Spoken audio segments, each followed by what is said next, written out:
Nah, ini dia bocoran spoilernya. Setelah perselisihan terjadi antara King Wei dan Pang Qingsu, dikarenakan Pang Qingsu bersikeras menolak semua permintaan dari King Wei yang kemungkinan saja akan menimbulkan bencana di puncak jediannya, sehingga membuat King Wei pun yang tampak muak atas semua permintaan yang ditolak kakaknya itu, pada akhirnya memutuskan untuk pergi meninggalkan Pang Qingsu. King Wei pun kemudian memutuskan untuk pergi menemui Nantian. Dengan ketika ia sampai di TKP si senior songong sekte Yuhua itu, Nantian pun kemudian mengajaknya untuk pergi menemui senior Wan Luo dengan tujuan mengambil harta langka yang telah dijanjikannya seperti di episode 1 sebelumnya. Menyebabkan King Wei pun yang merasa girang mendengar ajakan ini, spontan langsung menyetujuinya. Dengan pada akhirnya keduanya pun tanpa basa-basi bergegas OTW pergi menuju ke TKP wilayah senior Wan Luo. Dan singkat cerita, setelah melakukan perjalanan panjang mendaki gunung melewati lembah, keduanya pun pada akhirnya sampai di TKP wilayah basecamp senior Wan Luo. Dengan pada saat berada di sana, King Wei pun segera mengamati sekitaran tempat itu menggunakan tatapan kagumnya. Menemukan wilayah basecamp senior Wan Luo itu tampak sangat megah. Sebelum kemudian yang merasa kepo mengenai sosok senior Wan Luo, menanyakan pada Nantian mengenai gerangan sifat dari sesenior itu yang apakah memiliki sifat terkesan barbar. Saat Nantian pun bilang bahwa senior Wan Luo memiliki sifat terbilang ramah di balik kesangaran di wajahnya. Tapi demikian dengan sifat yang dimilikinya itu, Nantian pun masih mengingatkan King Wei untuk tetap terus menunjukkan kewaspadaan terhadapnya. King Wei pun kemudian menanyakan hal lain pada Nantian mengenai kedua orang murid dalam sekte bernama Erchong dan Momi yang diutusnya. Mengapa saat ini masih belum kembali menghadapnya untuk melaporkan informasi mengenai Pang Han, sehingga mbaknya pun dapat menebak kemungkinan saja kali ini keduanya sudah dibantai oleh Pang Han. Saat Nantian pun yang mendengarnya menyuruhnya untuk santuy, sebab hal itu kemungkinan tidak akan terjadi dikarenakan kedua murid dalam utusannya itu adalah orang terampil yang telah dipilihnya. Mereka membawa semua jenis teknik dan jimat tersembunyi yang kemungkinan saja akan sangat sulit untuk ditemukan. Bahkan jika keduanya seandainya saja nanti ditemukan Pang Han, dapat dipastikan kemungkinan Pang Han tidak akan berani menyerang atau bahkan menghabisi keduanya. Dikarenakan jika hal itu dilakukannya, itu sama saja merupakan sebuah tindak kejahatan yang kemungkinan dirinya akan menerima hukuman berat dari sekte. Oleh sebab itu yang saat ini bisa ia lakukan hanyalah bersabar menunggu berita informasi mengenai Pang Han dari kedua murid dalam itu. Namun tanpa diduga, baru saja Nantian memberitahukan hal ini pada King Wei. Secara mengejutkan tiba-tiba sepucuk surat pun terbang dari kejauhan untuk kemudian mendarat di TKP-nya. Menyebabkan Nantian pun yang merasa surat ini berasal dari kedua murid dalam utusannya. Tanpa basa-basi secara girang segera mengambilnya dan kemudian membacanya. Dengan menemukan surat itu berisikan informasi mengenai keadaan menyeramkan Pang Han selama di dunia bawah tanah yang secara brutal dikeroyok oleh kelompok iblis Surah. Menyebabkan Nantian pun yang membacanya spontan tertawa terbahak-bahak. Dengan menebak kemungkinan tanpa tujuh labunya, Pang Han kali ini dipastikan tidak akan bisa berkutik dalam kompetisi daftar Sanhe yang akan diadakan sekte. Sehingga membuatnya pun yang merasa pede dirinya akan mendominasi kompetisi itu. Menanyakan pada King Wei mengenai hal apa yang harus dilakukannya jika nantinya dipertemukan Pang Han di kompetisi daftar Sanhe. Apakah ia harus menghapus seluruh seni bela diri yang dimilikinya ataukah secara barbar membantainya? Saat King Wei pun yang mendengarnya secara geram menyuruh Nantian untuk menghapus seluruh seni bela diri yang dimiliki Pang Han, dikarenakan ia ingin Bang Otot itu kembali lagi menjadi seorang budak yang bisa dipermainkannya seperti dahulu. Menyebabkan Nantian pun segera menyetujui hal itu, sebelum kemudian ia pada akhirnya mengajak King Wei untuk melangkah maju menelusuri wilayah basecamp senior Wan Luo. Dan setelah cukup lama Nantian dan King Wei melakukan perjalanan menapaki sepanjang anak tangga yang menjulang ke langit, keduanya pun pada akhirnya memasuki sebuah wilayah puncak berkabut Wan Luo dengan tanpa diduga terkejut menemukan sebuah istana megah terpampang di hadapan mereka. Di depan istana megah itu ada sebuah kotak besar yang ditaburi dengan batu biru laut. Warna biru lautnya pun itu juga tampak terlihat seperti ombak yang mengitari seluruh penjuru alun-alun. Saat ini pun lantas menyebabkan Nantian yang melihatnya spontan menunjukkan kekagumannya sebelum kemudian memperkenalkan pada King Wei mengenai kotak besar itu merupakan sebuah pelindung yang dirancang senior Wan Luo untuk melindungi istananya. Saat ia menggunakan kekuatan OP yang dimilikinya untuk mengusir berbagai iblis dan orang-orang jahat yang ingin berbuat onar di wilayah istananya. Tetapi tanpa diduga, ketika Nantian masih memperkenalkan hal ini pada King Wei, suara tapak kaki kuda pun tiba-tiba datang dari alun-alun. Saat Nantian dan King Wei pun bisa melihat, gerombolan kuda itu ditunggangi sekelompok para murid yang dipimpin langsung oleh seorang pria tampan. Dengan si pria itu segera mengajak kelompok para murid itu untuk bergegas mendatangi TKP Nantian dan King Wei. Saat ketika sampai di sana, ia pun segera mengajak keduanya untuk bergegas memasuki istana, dikarenakan senior Wan Luo dari tadi sudah menunggu kehadiran mereka. Menyebabkan Nantian dan King Wei pun segera menyetujui ajakan itu. Dengan pada akhirnya, keduanya pun tanpa basa-basi segera memasuki istana. Saat ketika sampai di dalam istana, mereka pun langsung bertemu senior Wan Luo yang langsung memberikan sebuah benda kepada King Wei. Namun sebelum kita mengetahui dengan jelas mengenai hal apa sih yang akan dilakukan senior Wan Luo kepada Nantian dan King Wei, kini pun kita akan berpindah tempat ke TKP Pangan Berada yang saat ini masih terus melakukan pelatihannya. Dengan tidak terasa selama pergantian hari, kompetisi daftar Sanhei pun tak terasa semakin dekat. Yang mana pada saat ini, cuaca di Sekte Yuhua pun menjadi sangat cerah. Saat ini pun membuat Pangan berjalan-jalan santai di halaman sekte yang menyebabkannya pun sontak merasakan perasaan tenang di dalam jiwa raganya.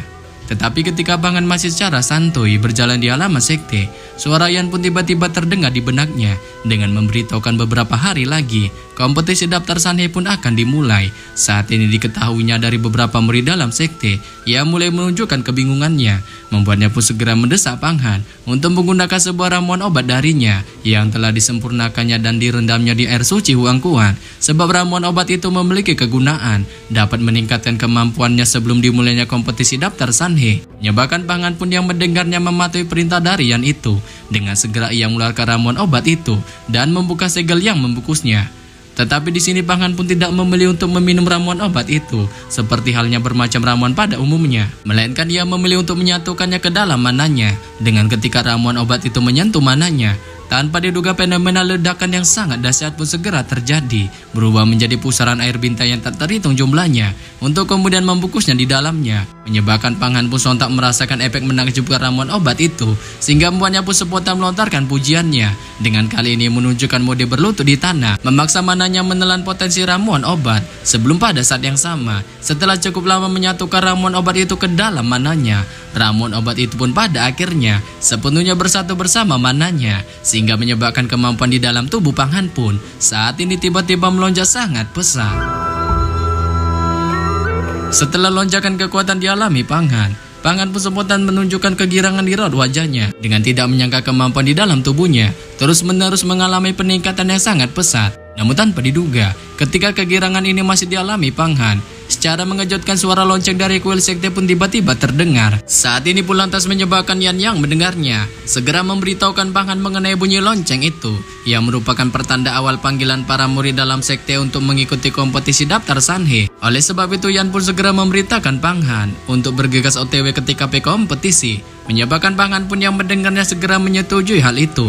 Tetapi sebelum beranjak pergi, Pangan pun mengingatkan Yan untuk tetap memasuki peta Huang Kuan tanpa memunculkan batang hidungnya sedikit pun selama kompetisi daftar Sanhei berlangsung, dikarenakan ia tak mau identitasnya terungkap. Dengan pada akhirnya setelah mengingatkan hal ini kepada Yan, Pangan pun segera bergegas OTW pergi ke TKP kompetisi daftar Sanhei. Bersama setelah kepergian Pangan, lonceng pun terus-menerus bergema di seluruh penjuru wilayah sekte Yuhua. Tetapi demikian bunyi lonceng itu ternyata tidak berasal dari kuil Yuhua seperti halnya pada umumnya yang menandakan akan dimulainya berbagai acara penting sekte, melainkan bunyi lonceng itu berasal dari salah satu wilayah sekte Yuhua bernama Sanhei Yuan, yang kali ini merupakan venue arena tempat diadakannya kompetisi daftar Sanhei, sehingga menyebabkan para murid sekte dalam maupun luar yang mendengarnya pun berbondong-bondong bergegas OTW ke TKP kompetisi. Dan singkat cerita setelah Pangan sampai di sana, ia pun memutuskan untuk duduk di tempat yang sudah disediakan, sembari pandangannya mengamati sekitaran wilayah TKP arena kompetisi. Saat kali ini ia bisa melihat di tengah-tengah halaman arena ada sebuah huruf karakter emas besar yang merupakan peringkat daftar Sanhei sebelumnya. Dengan kali ini ada 10 nama yang tercantum di dalamnya, yang mana pada saat ini Pangan pun bisa melihat Nantian ternyata berada di peringkat ketiga, sedangkan peringkat pertama secara mengejutkan ditempati oleh seorang murid wanita bertanduk bernama Long Xuan yang merupakan murid dalam kepercayaan dari senior Jialan. Sehingga buat Pangan pun yang merasa heran spontan bertanya-tanya mengenai si murid wanita itu, yang apakah memang benar berada di peringkat pertama kompetisi daftar Sanhei. Memikirkan hal ini, Pangan pun memilih untuk mengabaikannya. Dengan kemudian tatapan yang melihat ke bagian bawah TKP arena daftar Sanhe, saat ia bisa melihat di kursi besar yang berderet di sana, duduk banyak penatua sekte dan juga ada beberapa murid sejati sekte lainnya. Dengan kali semuanya berbicara satu sama lain, serta pandangan masing-masing dari mereka melesat ke arah pegunungan. Tetapi demikian, setelah cukup lama Pangan mengamati para murid sejati itu, ia pun spontan menunjukkan keheranannya, dikarenakan ia tak sedikit pun melihat batang hidung Watiandu di sana, sehingga membuatnya pun spontan bertanya-tanya mengenai di manakah gerangan keberadaan musuh bebuyutannya itu. Sekitar beberapa jam kemudian, seluruh arena kompetisi daftar Sanhe pun mulai penuh dengan murid dalam maupun murid luar yang masing-masing sudah berada di tempatnya. Sebelum kemudian setelah semuanya sudah hadir di arena Sanhe Yuan, yang merupakan TKP wilayah terbesar di sekte Yuhua ini, suara lonceng yang sebelumnya terus berdering pun kali ini tiba-tiba mulai berhenti, menyebabkan seluruh penjuru wilayah kompetisi daftar Sanhe pun tiba-tiba menjadi sunyi senyap. Tak berselang lama, seorang penatua sekte pun tiba-tiba memecah situasi hening ini. Dengan segera ia berdiri dari kursinya, melesatkan tatapannya ke arah semua murid yang hadir di arena kompetisi, sebelum kemudian mengumumkan mengenai peraturan kompetisi daftar Sanhe ini, yang mana di dalam pertandingan, para murid harus menunjukkan seluruh kemampuan sebenarnya yang mereka miliki, tanpa bertindak curang atau bahkan berniat menghabisi sesama murid sekte selama buah kuantan berlangsung. Sekte juga akan memberikan sebuah hadiah kepada para murid yang berhasil menempati peringkat 10 besar dalam kompetisi ini, dengan selama mereka memiliki tekad, mental, ketekunan luar biasa selama kompetisi. Ia pun berhak mendapatkan hadiah yang telah dijanjikan sekte.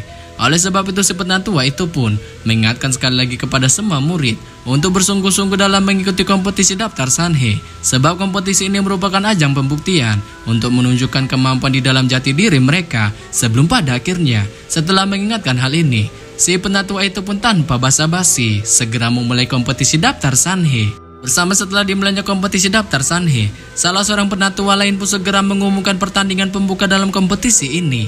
Saat itu pun secara mengejutkan mempertemukan antara Panghan melawan seorang murid dalam sekte bernama Yin Shihai. Dan mendengar namanya disebut, Pangan pun tanpa basa-basi bergegas naik ke pentagon arena kompetisi di hadapan pasang mata semua orang di area penonton yang secara sinis melesatkan tatapannya ke arahnya.